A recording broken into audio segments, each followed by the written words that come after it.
Donc, je vois aussi que ça critique déjà Marcelino. Alors, on est combien à avoir vu les équipes de Marcelino jouer?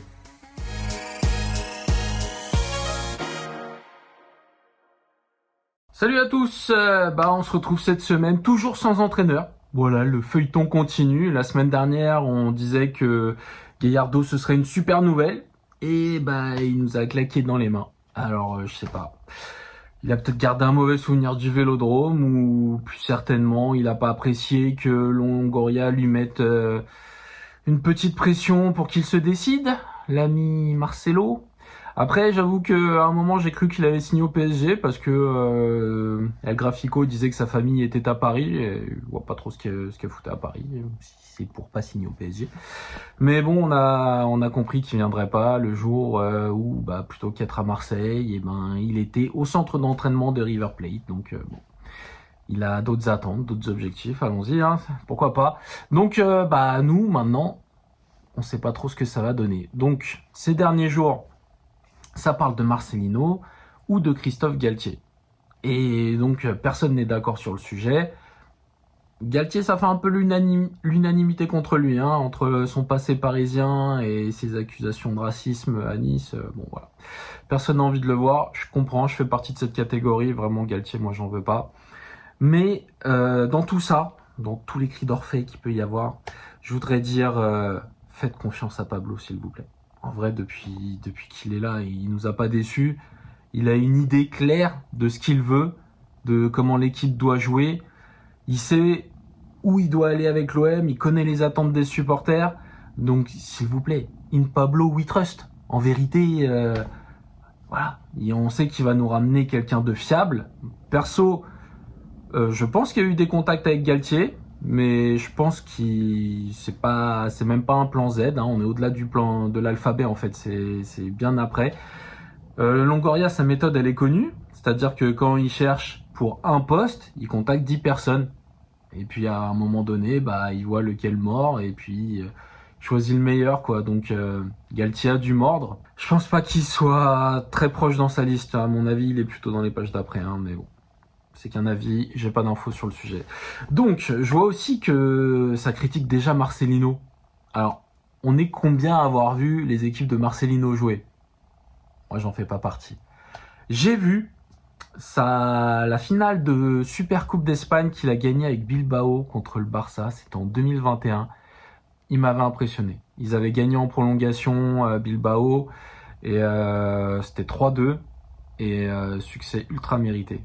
Et sachant que avant de battre le Barça en finale, ils avaient éliminé le Real en demi-finale. Donc voilà, encore une fois, le jeu, je sais pas ce que ça donne. Il paraît qu'il est très exigeant. Je pense que c'est ce qu'il faut, surtout avec les joueurs français qui sont des fainéants, finis.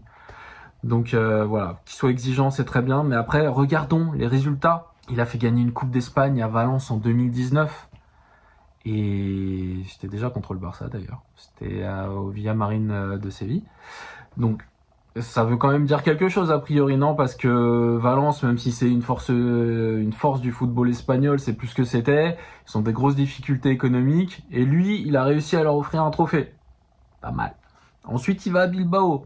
Il joue 2 finales de Coupe du Roi avec Bilbao. Qui, pareil, n'est pas programmé pour ça. C'est encore une fois, club historique, c'est comme Valence, hein, mais ils ont plus les moyens, ils sont totalement largués. 2 finales, certes perdues.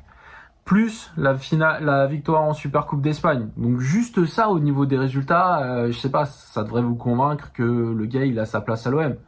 On tuerait tous père et mère pour que l'OM joue une finale de Coupe de France au Stade de France. Hein, on en a tous envie, on demande que ça. Gagner le trophée des champions, c'est encore plus loin. Mais voilà, donc déjà si ce monsieur peut nous permettre de jouer des finales, voire de remporter des trophées, en vrai il peut jouer comme il veut, vas-y viens. C'est comme à l'époque de Deschamps. Qu'importe le flacon pourvu qu'on ait l'ivresse. Ça fait longtemps qu'on n'a pas eu l'ivresse, hein. Donc Marcelino, moi je prends, et en fait n'importe quel choix de Pablo Longoria, je prends. Il n'y a rien à dire avec lui. Ça se trouve il va nous sortir le nom, un entraîneur dont on n'a jamais entendu parler. Je prends, je lui fais confiance totalement. In Pablo we trust. Voilà, ça doit être notre leitmotiv, pardon, Faut arrêter de critiquer tout le temps dès qu'il y a un nouveau nom qui arrive.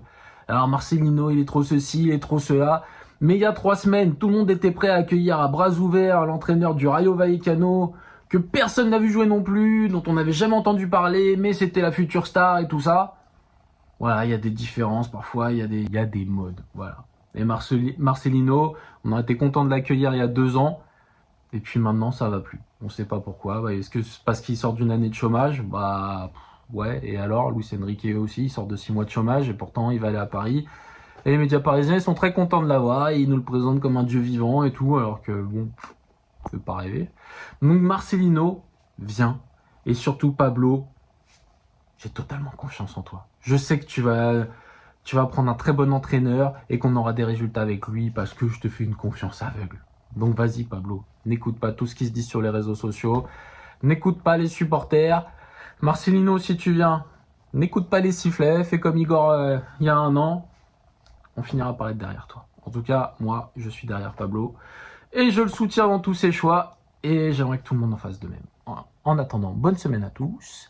On espère qu'à la prochaine vidéo, on aura un entraîneur et on pourra se projeter sur le mercato. À bientôt.